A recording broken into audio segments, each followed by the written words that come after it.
Shalom, damai di hati. Apa kabar Bapak Ibu Saudara-saudara? Puji Tuhan, berjumpa lagi dengan saya, Pendeta Tirsa Tairas, Pendeta Jemaat di Gemim Sentrum Manado, yang kembali akan membagikan kebenaran firman Tuhan dalam kitab Keluaran pasalnya yang ke-31, ayatnya yang pertama hingga ayatnya yang ke-11, dalam tema ilmu pengetahuan dan teknologi pemberian Tuhan. Bapak Ibu Saudara-saudara, saya berharap dan terus berdoa dimanapun Bapak Ibu Saudara berada, kiranya tetap mengalami kasih dan kebaikan Tuhan sehingga tetap ada dalam keadaan sehat, kuat, tetap semangat, bersukacita dan senantiasa bersyukur kepada Tuhan. Sebelum kita membaca dan merenungkan kebenaran firman Tuhan, mari berdoa. Ya Tuhan Allah, Bapa yang kami sembah di dalam Yesus Kristus yang adalah firman yang hidup. Kami senantiasa membutuhkan firman-Mu sebagai pedoman dalam perjalanan kehidupan kami. Firman-Mu menuntun, mengarahkan, menguatkan, dan meneguhkan iman kami. Karena itu Bapa, saat ini kami akan belajar firman-Mu. Meteraikanlah firman-Mu bagi kami semua, dimanapun Bapak Ibu Saudara-saudara berada, mengalami kuasa Roh Kudus sehingga dengan firman-Mu merasa terberkati. Karena itu kiranya kami yang mendengarkan dan hamba-Mu yang memberitakan ada dalam satu kesatuan roh. Hikmat dan konsentrasi Tuhan berikan supaya kami bukan saja menjadi pendengar tapi menjadi pelaku firman yang aktif. Berfirmanlah di dalam nama Tuhan Yesus kami bermohon. Haleluya. Amin. Bapak Ibu Saudara-saudara, Keluaran pasalnya yang ke-31, ayatnya yang pertama hingga ayatnya yang ke-11 berkata seperti ini. Besaleel dan Aholiab ditunjuk. Berfirmanlah Tuhan kepada Musa, lihat, telah kutunjuk Besaleel bin Uri bin Hur dari suku Yehuda, dan telah kupenuhi dia dengan roh Allah, dengan keahlian dan pengertian dan pengetahuan dalam segala macam pekerjaan, untuk membuat berbagai rancangan supaya dikerjakannya dari emas, perak, dan tembaga, untuk mengasah batu permata supaya ditata, untuk mengukir kayu, dan untuk bekerja dalam segala macam pekerjaan. Juga aku telah menetapkan di sampingnya Aholiab bin Ahisamak dari suku Dan. Dalam hati setiap orang ahli telah kuberikan keahlian. Haruslah mereka membuat segala apa yang telah kuperintahkan kepadamu. Kemah pertemuan, tabut untuk hukum, tutup pendamaian yang terletak di atasnya, dan segala perabotan kemah itu, yakni meja dengan perkakasnya, kandil dari emas murni dengan segala perkakasnya, mesbah pembakaran ukupan, mesbah korban bakaran dengan segala perkakasnya, bejana pembasuhan dengan alasnya, pakaian jabatan baik pakaian kudus kepunyaan Imam Harun maupun pakaian anak-anaknya untuk memegang jabatan imam, minyak urapan dan ukupan dari wangi-wangian untuk tempat kudus, tepat seperti yang telah kuperintahkan kepadamu, haruslah mereka membuat semuanya. Demikianlah pembacaan firman Tuhan. Bapak Ibu Saudara-saudara yang kekasih di dalam Tuhan, saat ini kita berada di zaman yang semakin edan, di mana ilmu pengetahuan dan teknologi perkembangannya begitu pesat, sehingga dikatakan bahwa kita berada di zaman digital. Kita berada di revolusi industri 4.0, bahkan kita akan memasuki juga revolusi industri 5.0. Di mana saudara hal ini ditandai kalau dulu tenaga manusia itu sangat dibutuhkan dalam setiap perusahaan atau pekerjaan. namun sekarang digantikan dengan mesin, sehingga mengalami satu perubahan, perkembangan yang sangat-sangat luar biasa. Itulah ilmu pengetahuan dan teknologi.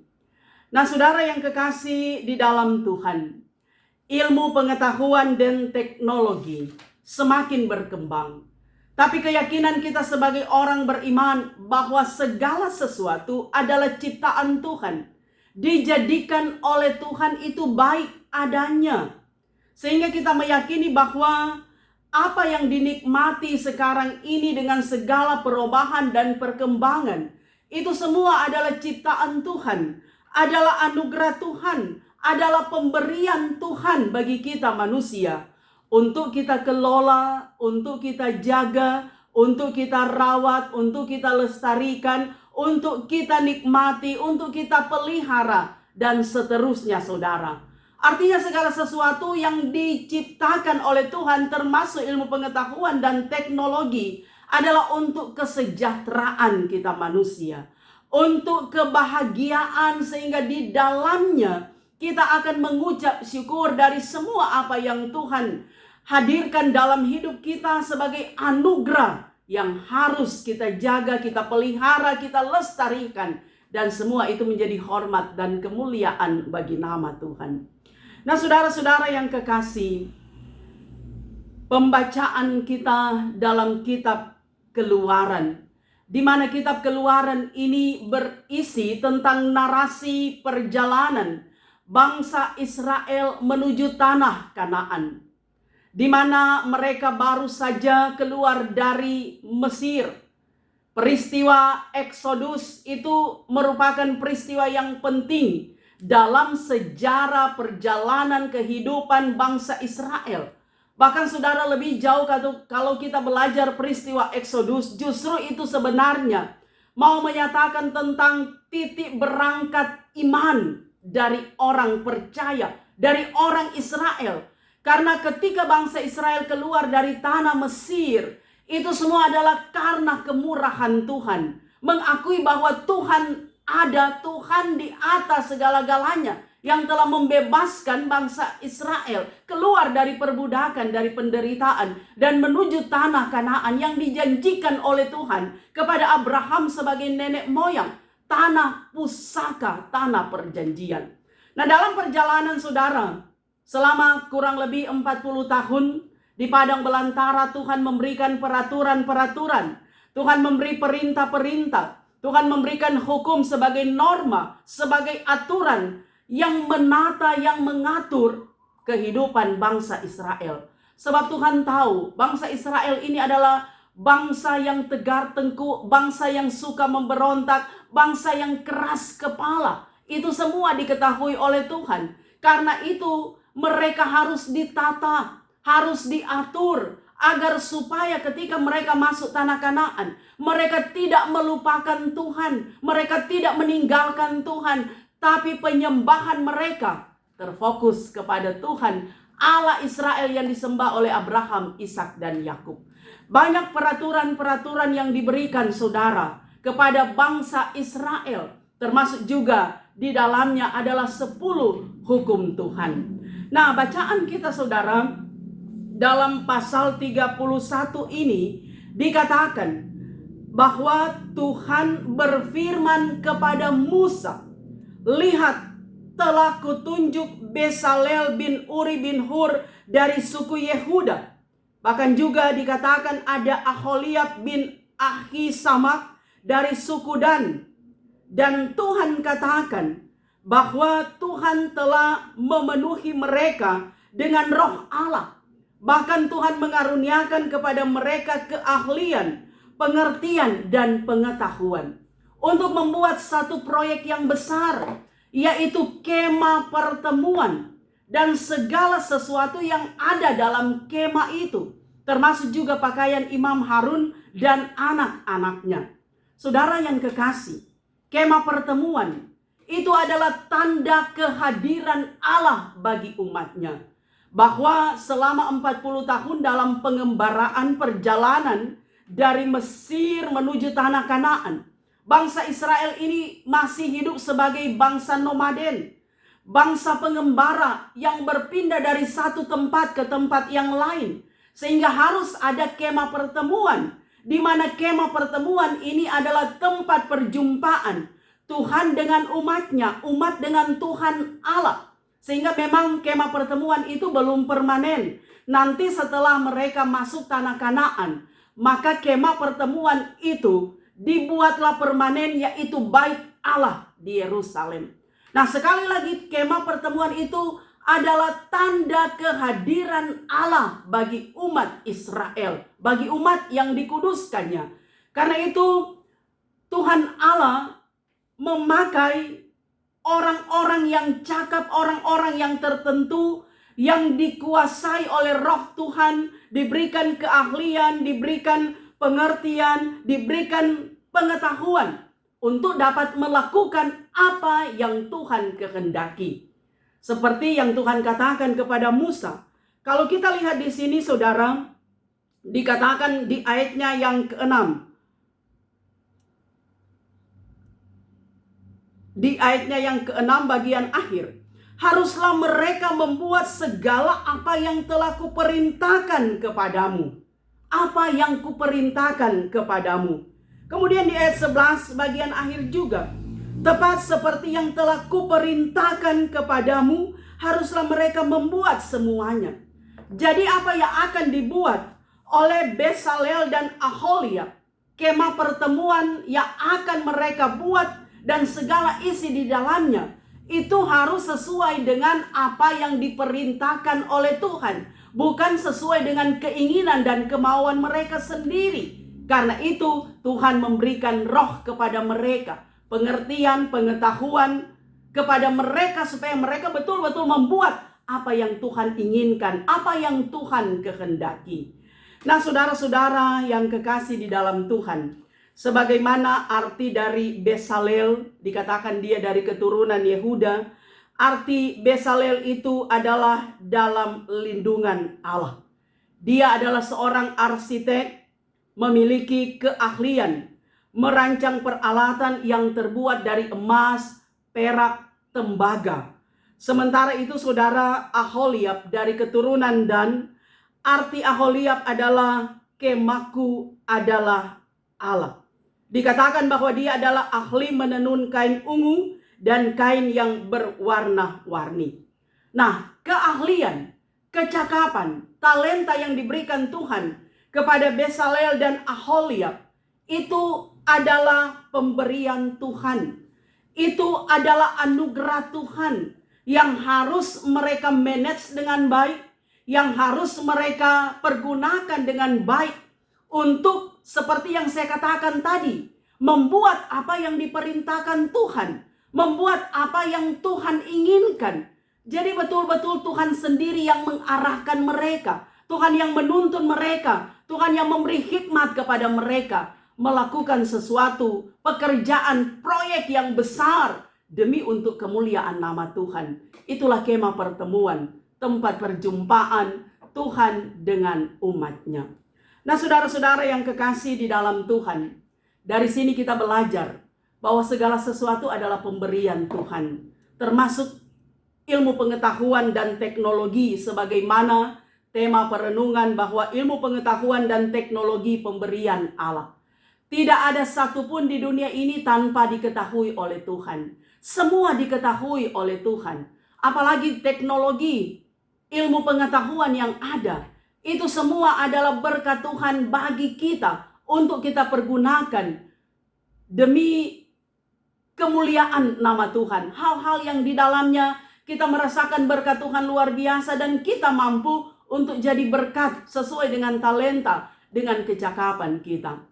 Karena itu saudara yang kekasih di dalam Tuhan, sebagai orang tua, kita diingatkan bertanggung jawab dalam hal pendidikan anak-anak, dalam hal pembentukan karakter anak-anak. Sebab disadari saudara, bahwa seseorang itu dibutuhkan bukan saja dia pintar, dia cerdas secara intelektual. Tapi kecerdasan itu juga harus ditunjang dengan kecerdasan yang lain, baik secara intelektual, secara spiritual maupun emosional. Sebab kalau seseorang itu dia hanya pintar secara intelektual, dia bisa jadi angku, jadi sombong, jadi arogan, merasa bahwa dia yang paling hebat, dia adalah segala-galanya, saudara. Sehingga bisa lupa daratan, lupa Tuhan, lupa sang pemberi karunia atau talenta dalam kehidupannya. Itu kalau cuma pintar secara intelektual. Karena itu juga saudara harus pintar, cerdas secara spiritual. Artinya saudara, kalau cerdas secara spiritual, dia tahu bahwa talenta itu adalah pemberian Tuhan.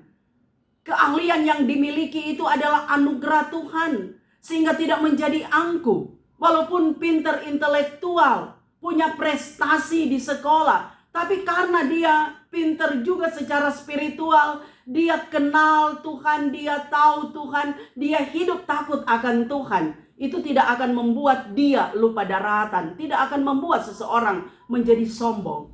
Dan kemudian juga saudara, pintar secara emosional.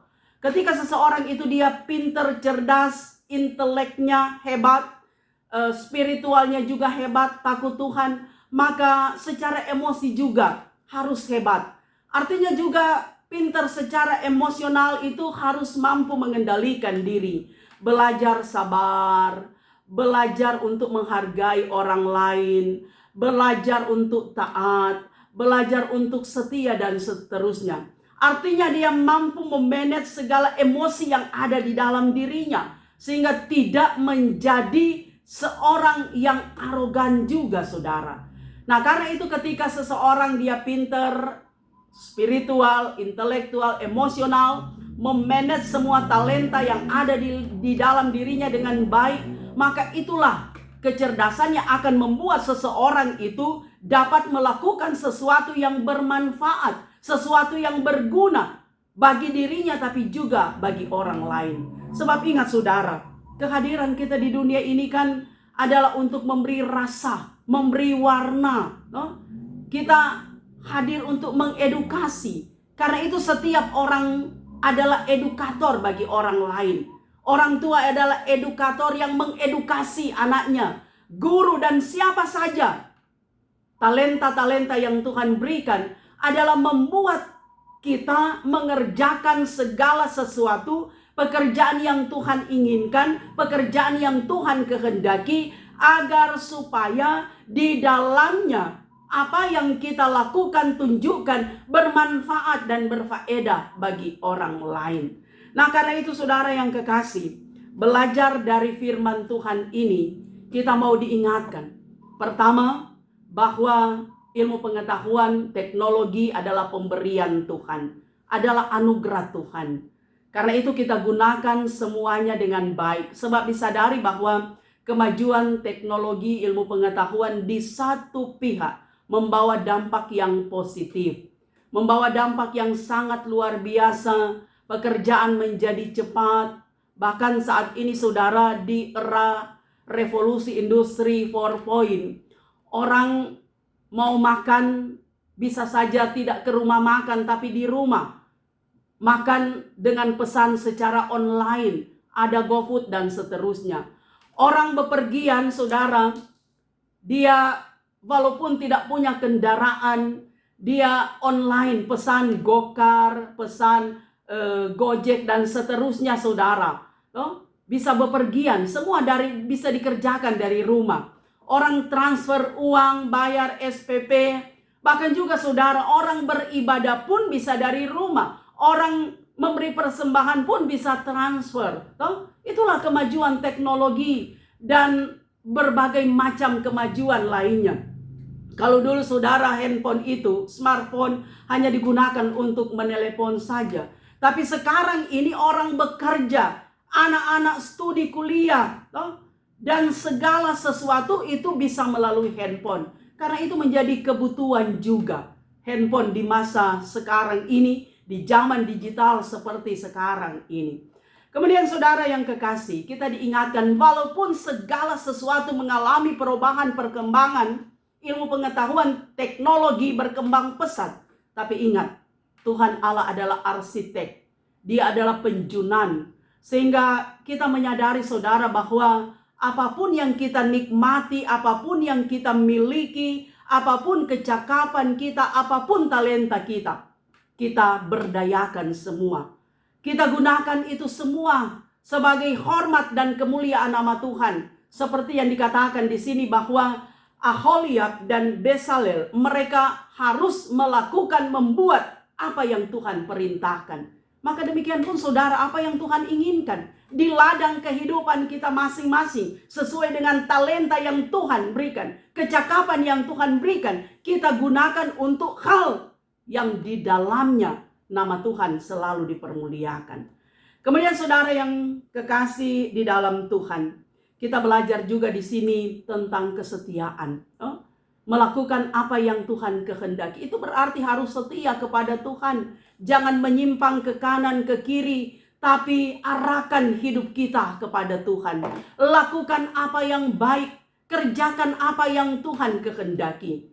Saudara, dikatakan bahwa tangan kita ini hanya 2. 1 meter, 1 meter. Cuma 2 meter saudara. Tapi tangan kita ini bisa mengerjakan 10 meter. Artinya saudara, dalam segala keterbatasan, kekurangan, kelemahan kita, kita bisa melakukan yang terbaik. Kita bisa melakukan segala sesuatu yang bermanfaat, jadi berkat, sebagai tanda kesetiaan kita kepada Tuhan. Karena itu saudara yang kekasih, firman terus menuntun kita. Firman terus menguatkan kita. Firman terus mengarahkan kita. Kita gunakan semua potensi yang ada pada kita. Dan seperti juga yang saya katakan tadi, mari kita mengasah kehidupan kita. Menjadi pintar secara intelektual, pintar secara spiritual, pintar secara emosional. Sehingga kita mampu mengendalikan diri, mampu menempatkan diri pada posisi yang benar dimanapun kita berada. Sehingga dengan kehadiran kita, itu akan memberikan manfaat, faedah bagi banyak orang. Terutama lagi kehadiran orang Kristen dimanapun.